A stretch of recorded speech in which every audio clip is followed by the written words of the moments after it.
Bon, ben allons voir un peu. Vous connaissez Photoshop, on va peut-être aller voir un peu pour peut-être régler le problème de cette image. Il s'agit d'une image quoi Une image Photoshop, certainement. Ça se voit d'ailleurs. Quand j'ouvre le calque habillage ici et que je vais voir... Je vois que ça termine par .psd. Bon. Ou alors, si je vais dans le menu fenêtre, lien, je vois dans la palette des liens le nom de l'image.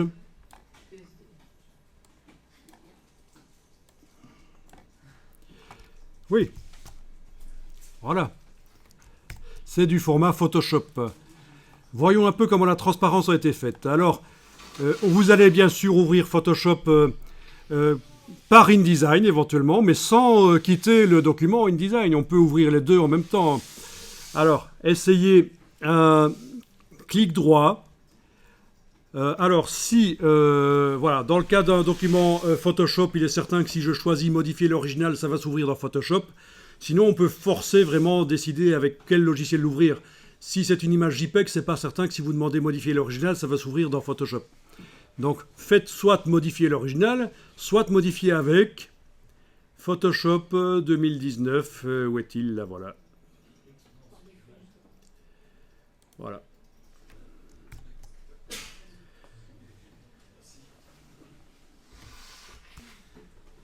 Donc, en cas de problème, faites-vous aider. Si vous avez un voisin, demandez-lui s'il ne peut pas vous aider. Si vous avez un voisin à gauche et à droite, qu'est-ce qu'il faut faire? Demandez aux deux, ou d'abord peut-être commencer par celui qui a l'air le moins stupide. Et si les deux sont stupides, vous êtes mal barré. Ceci dit, peut-être qu'ils ont l'air stupides et qu'ils ne le sont pas. Ah ah!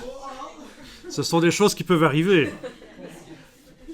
Alors voilà, vous êtes dans Photoshop, vous pouvez enfoncer la touche F sur le clavier, vous êtes passé plein écran. Touche F sur le clavier, puis barre d'espacement, voilà l'image. On voit que c'est une image où il y a de la transparence clairement. Alors voyons un peu comment la transparence a été faite. Est-ce que les pixels ont été effacés ou est-ce qu'ils ont été masqués? On va voir ça dans la palette des calques. Menu fenêtre, calque. Voilà, menu fenêtre, calque. Ah tiens. Comment ça a été fait, ça? Je vais agrandir un peu les vignettes parce que c'est minuscule. On se croirait chez les hobbits. Alors, voilà, menu de la palette des calques. Options de panneau.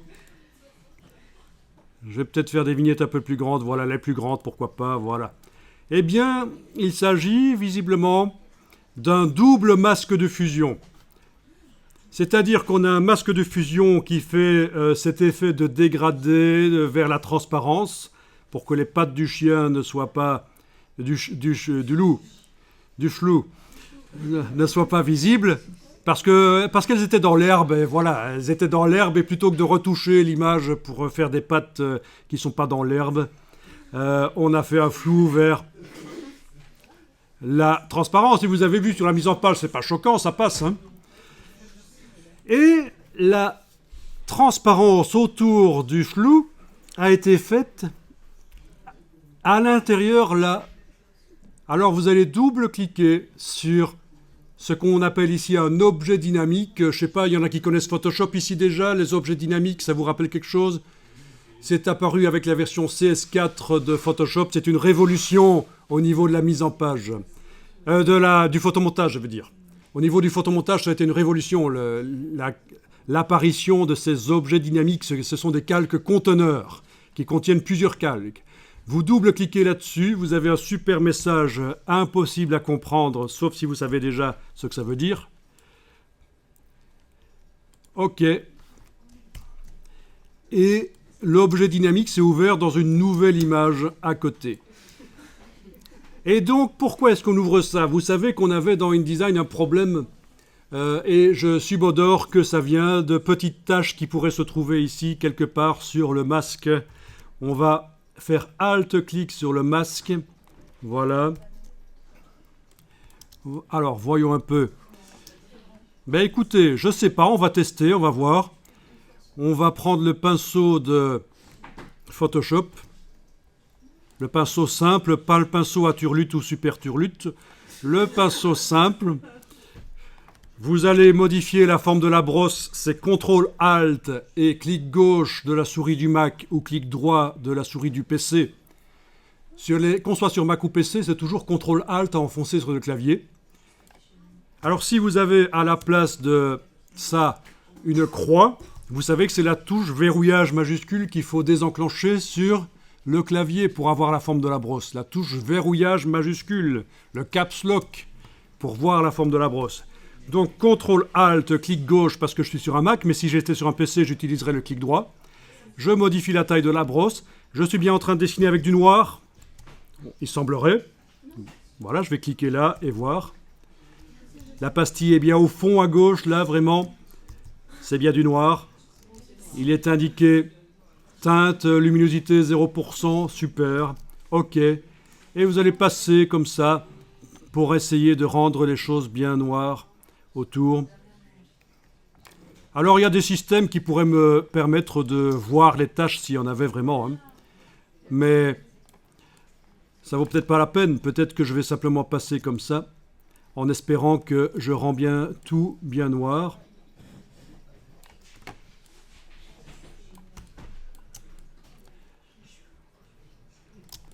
Voilà. Et on va faire la mise à jour du fichier. Donc, je vous montre, hein, je reviens dans InDesign et je vais... Vous les voyez, là, avec la flèche noire, j'ai cliqué sur le réticule central, ce qui me montre l'habillage dans InDesign. C'est sans doute un habillage automatique. Il y a des petites tâches, là. C'est ça que j'essaye de supprimer. Je ne garantis pas que ça va marcher, on va voir. Alors, on va faire fichier enregistré. Attendez, d'abord, il faut faire fichier enregistré, oui, pour réintégrer dans le montage avec le loup bleu. Il n'est pas bleu, là, hein, mais ça vient d'un photomontage où il était bleu, le loup. J'envoie cette modification dans le photomontage où le loup était bleu. Je fais fichier enregistré. Personne ne demande enregistrer tout? Mais non, enregistrer. Voilà. Je vais dans le menu fenêtre. Dans le bas du menu fenêtre, je retrouve l'autre image. Ceux qui connaissent Photoshop savent qu'on peut faire contrôle tabulation pour passer d'une image à l'autre. Bien sûr. Alors, il s'agit maintenant de faire la mise à jour de ce fichier-ci sur le disque dur, le fichier. Vous comprenez ce que je viens de faire avant, fichier enregistré, c'était pour mettre à jour l'objet dynamique, le calque conteneur.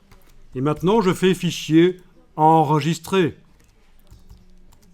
Je mets à jour le fichier sur le disque dur, il ne change pas de nom. Et alors là, je vais aller voir dans InDesign, ne sait-on jamais, s'il y a une mise à jour qui se fait. Ouah, ça a marché!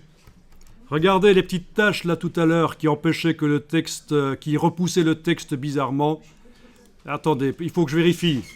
Il faut que je clique là pour vérifier. Ça a partiellement marché. Il y a des tâches en moins. Il y a des tâches en moins. Enfin voilà, vous voyez à peu près le principe. Je vais recommencer ici. Peut-être dessiner en noir plus près du bord là.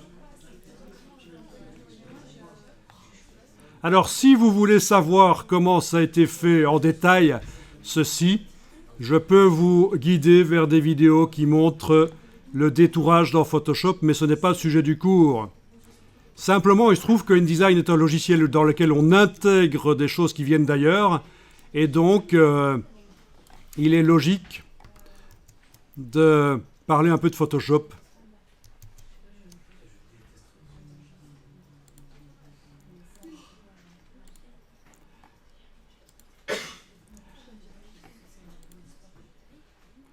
Ah, attendez un peu, parce que dans la palette lien, chez moi, le lien ne s'est pas fait automatiquement. La mise à jour ne s'est pas faite automatiquement.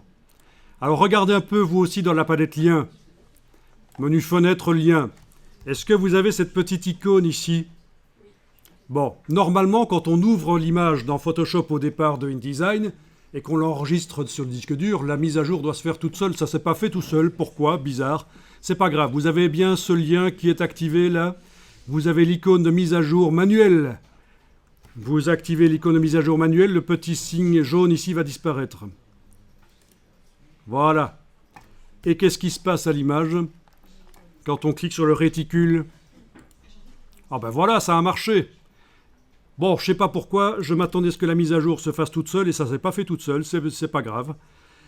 Est-ce que vous voyez que vous avez réussi à régler le problème de cette tâche qui repoussait le texte? Il suffisait de petites tâches quasi invisibles dans Photoshop, dans la transparence de Photoshop, pour que InDesign les repère et que ça fasse foirer l'habillage.